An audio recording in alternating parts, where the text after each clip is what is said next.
Okay. So, now let us look at this iron carbide equilibrium diagram, because it is very important system for us as mechanical engineers, because we will be dealing a lot with steel in general, and hence it is important to understand this particular phase diagram. So, why are we studying iron carbon system? Because steel is by far the most used metal by the industrialized society, and probably the only alloy system that is studied in greatest detail compared to any other alloy system. So, you know a lot about this particular alloy system, and this iron carbon phase diagram provides us a detailed understanding of the solid state reactions in general. So, this is how the cooling curve of pure iron looks like. So, this is the temperature shown in degree Fahrenheit, on this side it is shown in degree Celsius. So, pure iron in the liquid state above 1538 degree Celsius or 2800 degree Fahrenheit, which is the melting temperature of steel, and when you cool it down at 2800 degree Celsius, the liquid transforms to solid state, but this at this position it is called delta iron, which has BCC crystal structure, and at about 2554 Fahrenheit or about 1400 degrees Celsius, the delta iron undergoes an allotropic transformation, and then so it is a solid state transformation and converts to gamma iron, which is FCC, face centered cubic structure. So, here you have an allotropic transformation,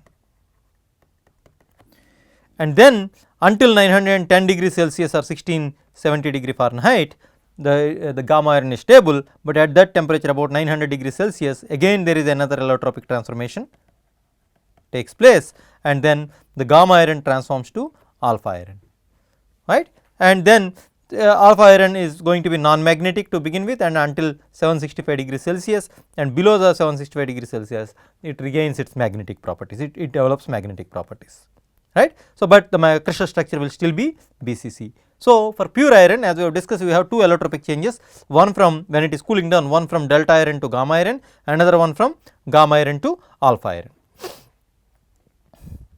All right.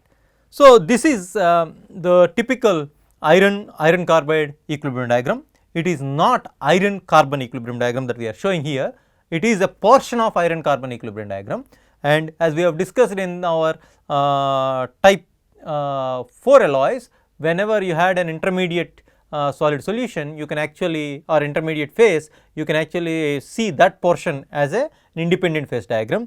Same is the case here. Actually, here we are seeing on the left hand side you have iron, and this is the composition of carbon in weight percentage, on the top it is in atom percentage.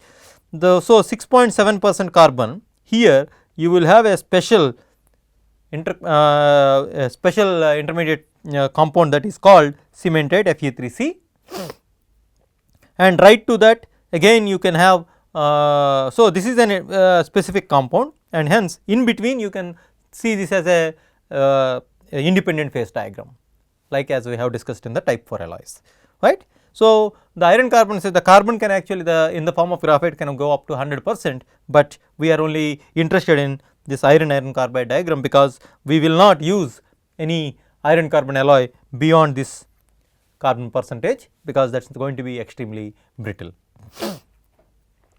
All right. So, for this phase diagram, on the left hand side you have iron, on the right hand side you have Fe3C.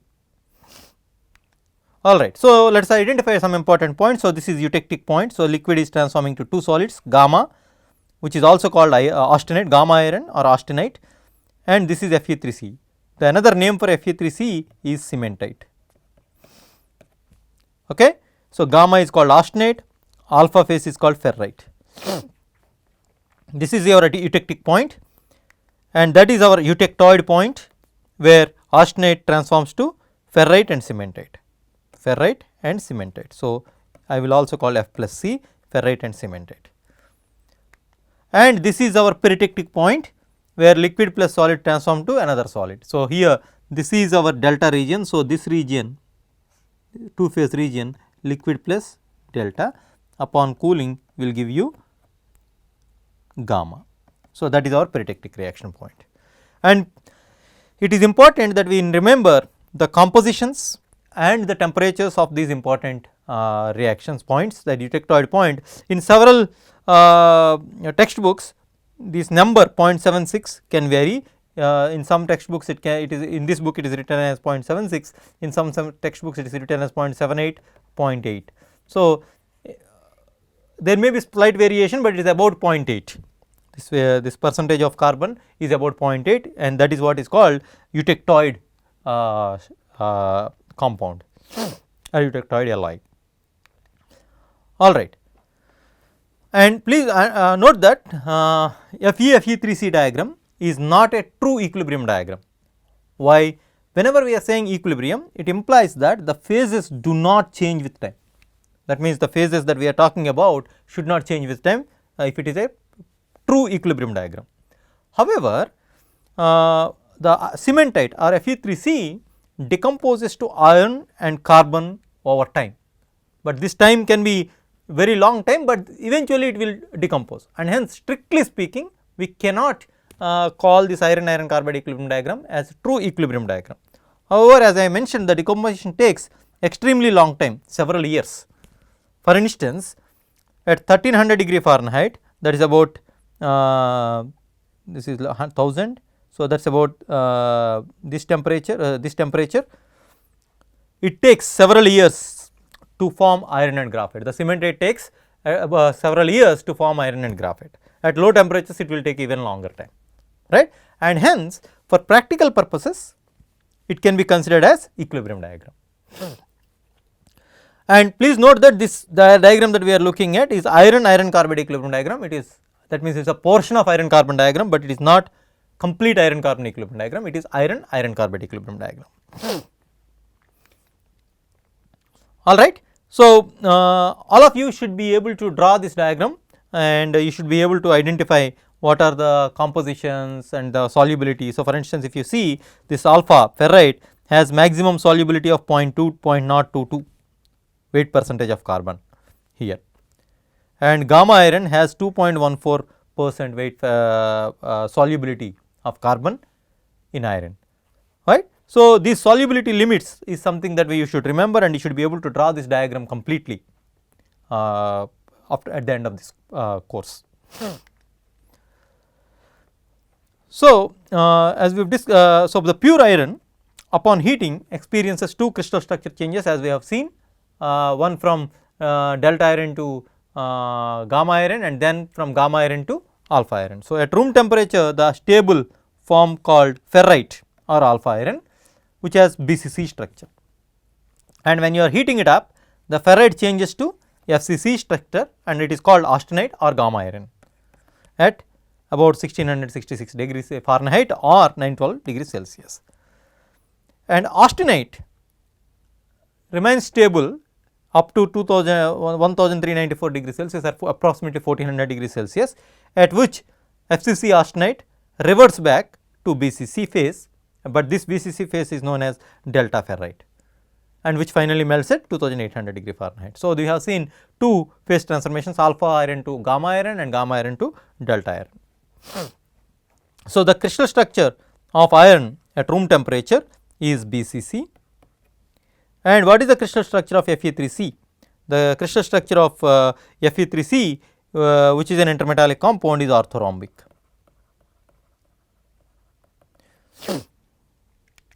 As we have already discussed, the size of the carbon atom is relatively smaller compared to the size of iron atom, and hence that is one thing. And the second thing is their crystal structures are not the same. So, Fe3C and the carbon crystal structure is diamond structure, and hence their crystal structures are not the same. Even if you see Fe and Fe3C, they have different crystal structures, and hence they will only form an interstitial solid solution. All right. So, now let us look at each of these regions, important regions in Fe3C diagram. So, this is what this region is called delta region, where the delta iron is stable, and so this is the portion upper left hand portion of the phase diagram, this area that we are zooming in and then trying to see what is happening there. So, here you have the position MPB, and that is our peritectic line. So, the peritectic reaction takes place along that line. Line MB is called peritectic reaction line, and P is the peritectic point at 0.18% carbon.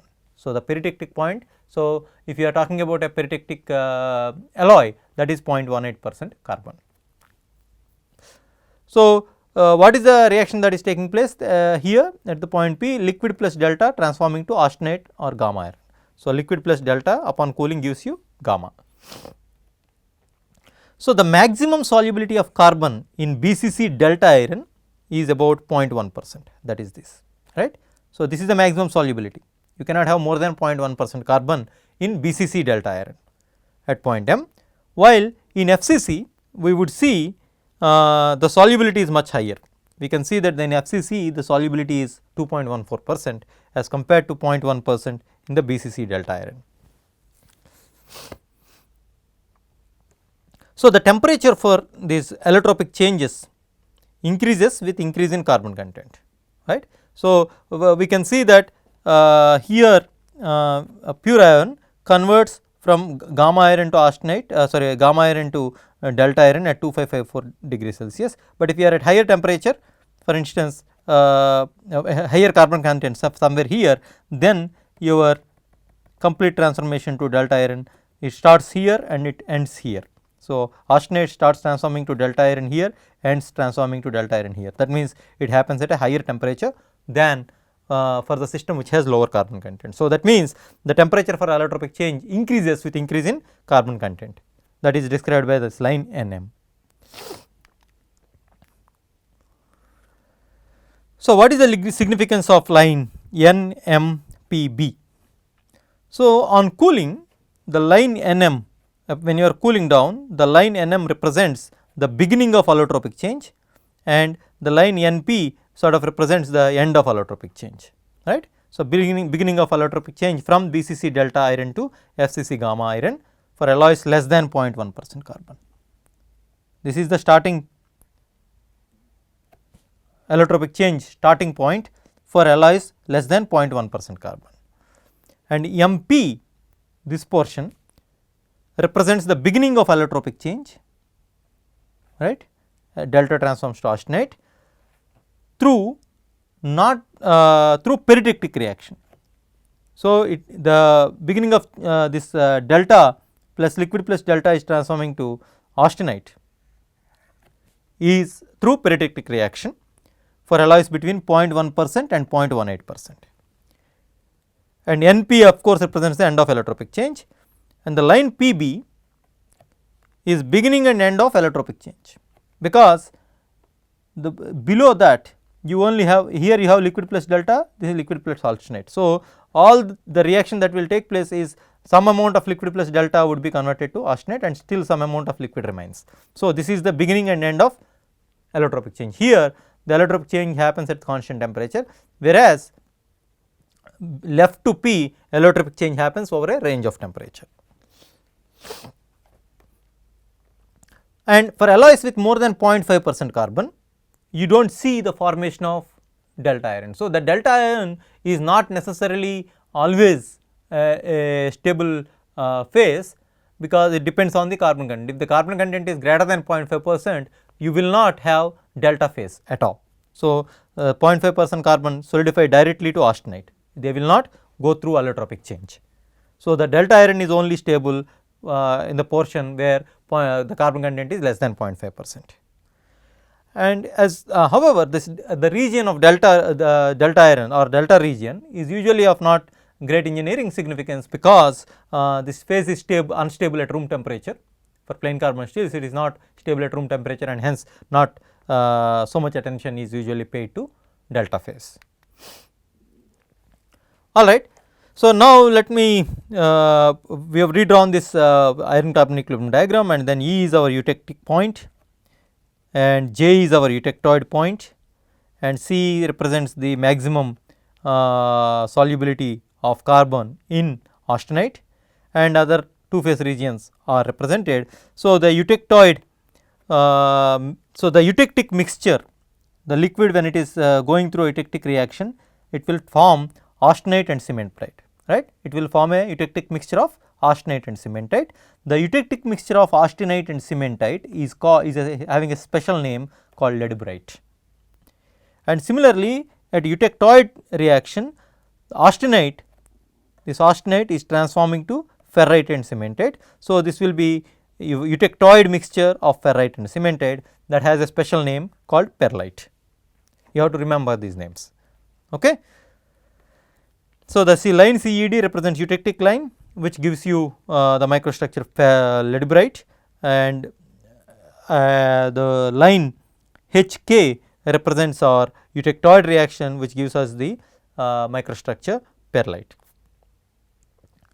So, usually in steels the eutectic mixture is not seen, because even though you have formed the eutectic mixture of austenite and cementate, the ladybirite, it will again go through at room temperature, it will again go through eutectoid reaction, and eventually you will only have ferrite and cementate, because austenite is not stable below this temperature, right. And small solid solution area left to GH, that this position,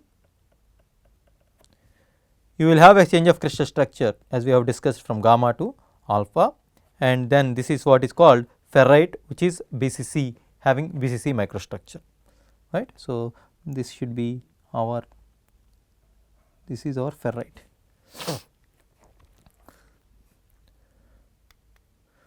All right. So, the line HJK I have already mentioned, that is a eutectoid line, the mixture is called perlite. The perlitic steels are used usually in drawing process, drawing ropes. The applications are piano strings, suspension bridges, steel cords, and for tire reinforcement and so on. And perlite is one of the strongest structural bulk material that is known for us. And any austenite present in the solution should transform to eutectoid mixture of ferrite and cementate, because austenite is not stable below this 1335 degree Celsius Fahrenheit temperature, right. And so, the below eutectoid temperature line, every alloy will consist of mixture of ferrite and cementate. And here you see that the 0.8% carbon is the eutectoid composition, left to that it is called hypoeutectoid alloys, and right to that it is called hypereutectoid alloys, right. And usually steels or the iron carbon alloys which have a carbon percentage less than 2% are considered steels. So, whenever we are calling steel, it is an iron carbon alloy with carbon percentage less than 2%. So, that is why only up to here, right. So, this portion is only considered steels, and after, if the percentage of carbon is greater than 2% and between 2 and 6.67%, and then they are called cast irons. All right. So, now let us look at the microstructure evolution of a eutectoid iron carbon alloy. So, eutectoid percentage is about 0.8% carbon, as we have discussed. It can be 0.76 to 0.8, but in this class let us say it is 0.8% carbon. So, here it is gamma iron. So, at A it will be gamma iron, and the moment it reaches point B, it will go through eutectoid reaction. That means, the gamma will transform to two solids alpha and Fe3C, but it will not give some generic microstructure, but it will have alternate layers of ferrite and cementate. So, that is like this. So, the red ones are our ferrite and the blue ones are our cementate. So, you will have alternate layers of ferrite and cementate, just like the eutectic microstructure that we have discussed in the previous lectures. And this fine microstructure is called perlite. So, this is having a special name called perlite. Perlite is a eutectoid mixture of ferrite and cementate. So, under the microscope, this looks something like this. This micrograph represents the microstructure of eutectoid steel. When we say eutectoid steel, that means it is 0.8% carbon, steel with 0.8% carbon, and then that is called perlitic microstructure, right. So, the relative layer thickness of ferrite and cementite in perlite is about 8:1. So, that means, the layer thickness of ferrite is larger than the layer thickness of cementate.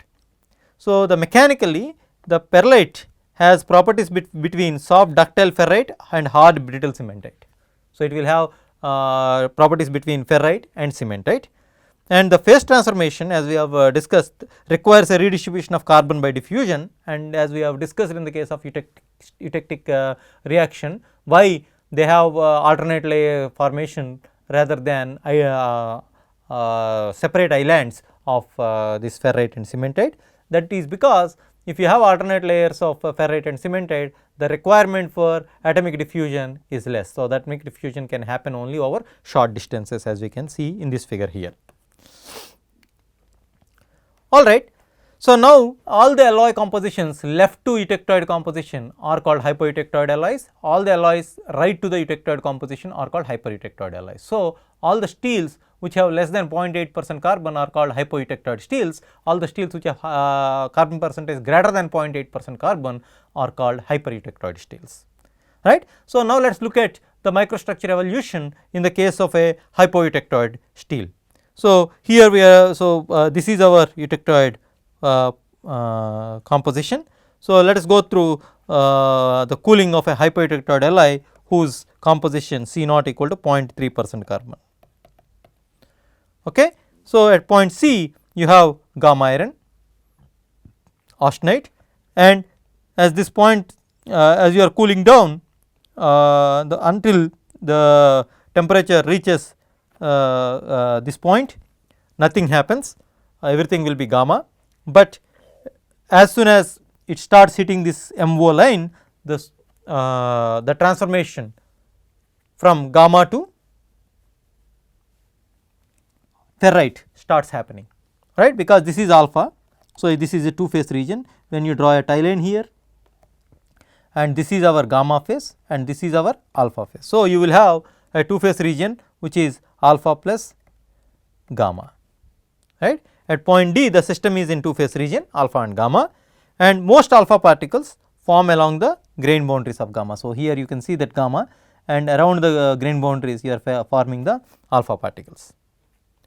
And you can also find out the compositions of alpha and gamma by drawing a tie line and draw the verticals, and then you will find out what is the composition of gamma, and if you draw the vertical here, and then you will know what is the composition of alpha, or what is the composition. When I say alpha it is ferrite, when I say gamma it is austenite. So, we can see that at point D the alpha is having a composition of 0.02% carbon and gamma has about 0.4% carbon, this is 0.5. So, and hence this is about 0.4% carbon, and then you can also calculate the weight fractions, right, by using the lever rule.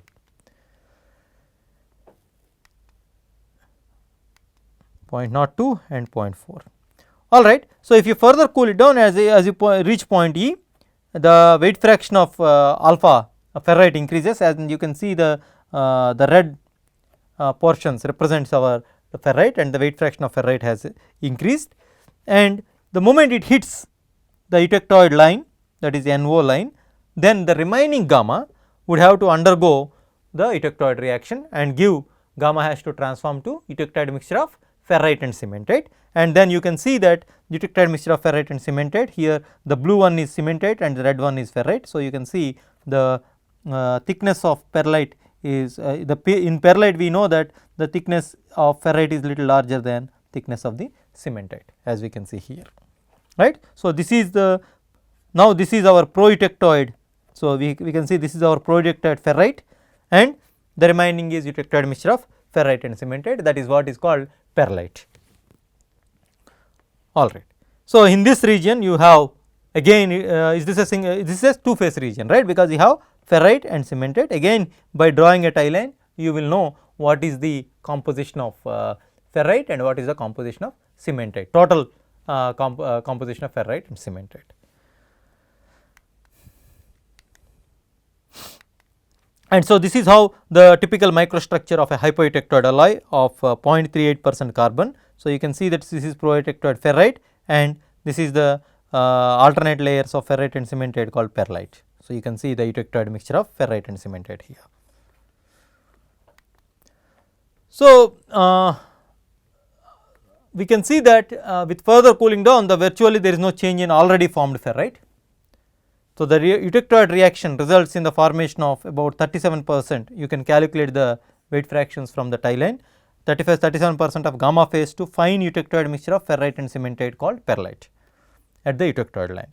And at the eutectoid line, austenite is an interstitial solid solution with each grain dissolving 0.8% carbon, right. At the eutectoid line, the austenite should be 0.8% carbon, that is what we call eutectoid composition, right. And however, the ferrite is a BCC iron dissolving very little C. So, you have austenite which is having 0.8% carbon and it is transforming to ferrite and cementite, which is FCC in structure, and it is transforming to ferrite and cementite, and the ferrite is a BCC iron which dissolves very little C carbon. So, the change in crystal structure cannot occur until the additional carbon that is sitting in austenite comes out of the solution, because you need to provide sufficient time in order for this additional carbon to come out, so that the alpha iron alpha iron reaches its limited solubility. So, the first step is the precipitation of carbon atoms to form plates of cementite, as we have already seen. In the area next to cementite, the iron is depleted of carbon and hence they can form BCC alpha iron immediately, and that is how you will have alternate layers of ferrite and cementite. Now, let us look at hypoeutectoid steels. Hypereutectoid steels. Here we are looking at the alloy which has 1.1% weight percent carbon. Again at G it is completely gamma iron, and as you are coming down you will have proeutectoid phase of cementite, because in this region if you draw a tie line, to the left you have gamma and to the right you have Fe3C, and hence the proeutectoid phase will be of cementite, not of ferrite in the other, as in unlike in the other case, right. So, for hypereutectoid alloys the proeutectoid phase is cementite, for hypoeutectoid alloys the proeutectoid phase is ferrite. Okay. So, when you are cooling it down, when it touches the line PO, that is when it enters the two phase region. Again all the principles that we have adopted to calculate the compositions and the weight fractions in two phase region in the discussion of phase diagrams can again be applied here, right.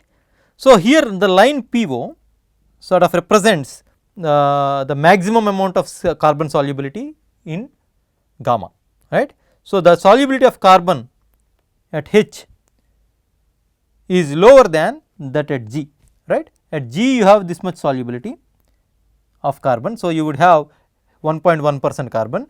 By the time you come to H, the solubility of carbon at this position is in gamma, for instance in the gamma phase that is there, you have much less solubility. So, this is the maximum solubility that is possible. So, what happens, the excess C comes out of gamma, but it cannot come as pure C, but it should come out as a solid solution. So, it comes out as Fe3C, it comes out in the form of cementate along gamma grain boundaries, that is what we see. Why it is come out as grain boundaries? Because it has the gamma is already oversaturated. So, and hence it has to diffuse out additional carbon, that additional carbon comes and sits here as Fe3C here, whereas in hypoeutectoid steel it comes out as ferrite. All right. So, now just about point I, cementite is about 5 so 1.1 minus, so you can use the lever rule and then you see that it is about 5.08% and the remaining is gamma. So, there is only 5% cementate, all the remaining thing is gamma. So, you have 5.08% proeutectoid cementate or approximately 5% proeutectoid cementate is formed and remaining 95% is still gamma. So, when it is crossing through this line at I, what happens, the remaining gamma or austenite will have to transform to eutectoid mixture of ferrite and cementate. So, you will have 95% eutectoid mixture of ferrite and cementate or perlite. So, at the eutectoid line all the 95% gamma has to undergo an allotropic change of FCC austenite to BCC ferrite again, right. And as in the case of hypoeutectoid alloys, the remaining austenite would form a lamellar eutectoid mixture of ferrite and cementate, that is called perlite. So, please note that there is a difference in terms of the activity that is happening across line PO and along the eutectoid line. So, line PO involves only a change of carbon solubility, that the carbon is only diffusing out, whereas the horizontal line involves an allotropic change. Here there is no allotropic change, but here there is an allotropic change that is taking place. And this is the typical microstructure of a hypereutectoid alloy, wherein you can see this white patch is our cementite, proeutectoid cementite that we have shown here, the proeutectoid cementite network, and this is all our alpha, not alpha, it is all our gamma initially that has converted to perlite, alpha plus Fe3C, alternate layers of ferrite and cementite, right. So, this is how the microstructure look like for a hypoeutectoid steel. This is the hypoeutectoid steel and this is your hypereutectoid steel. So, you can see that in hypereutectoid steel you have a continuous network of cementite throughout the microstructure, whereas here you have ferrite and proeutectoid ferrite and perlite. So, the microstructures are very different for hypoeutectoid steels and hypereutectoid steels, and we know that the cementite phase is brittle, and hence the presence of continuous cementite network as a proeutectoid phase is something that one needs to be worried about as far as the mechanical properties are concerned of that system.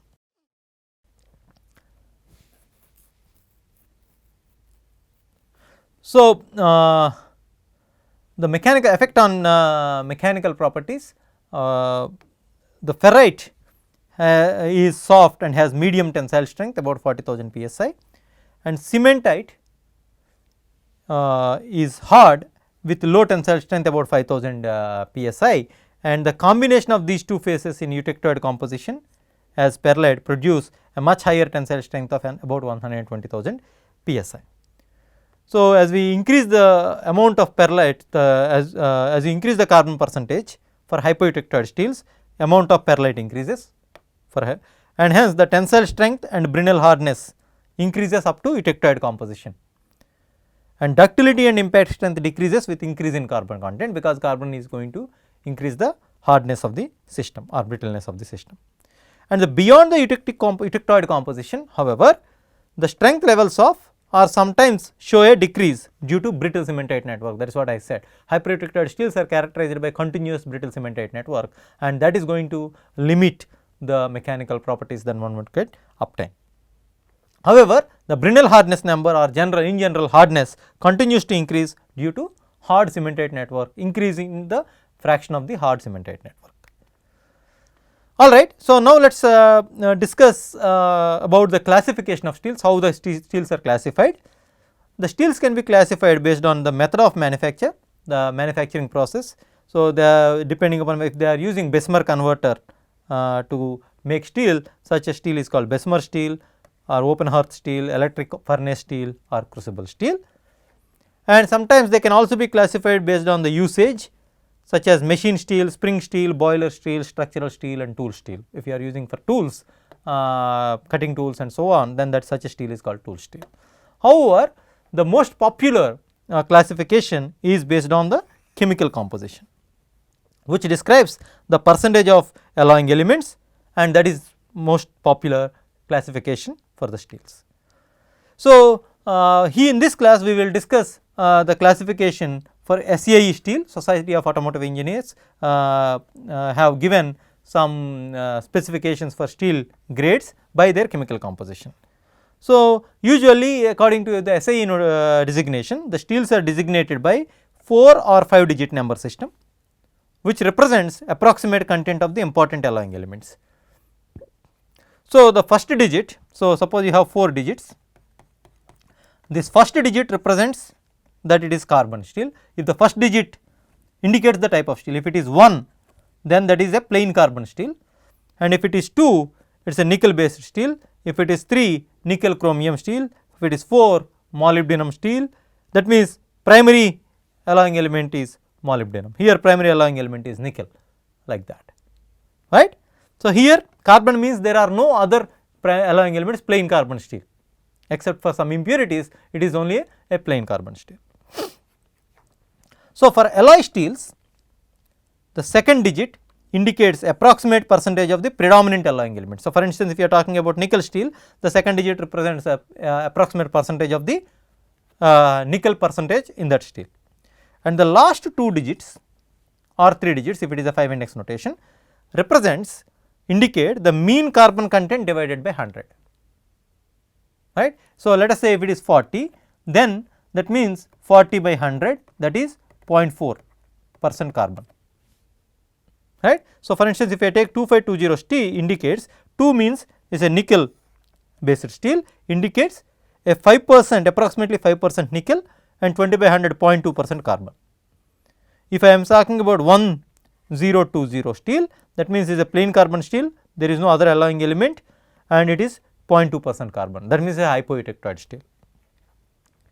In addition to the number, sometimes the specification may also include a letter. For instance, if it is written E, that means it is electric furnace steel. So, to represent the method of manufacturing, there will be a letter that is usually used before that.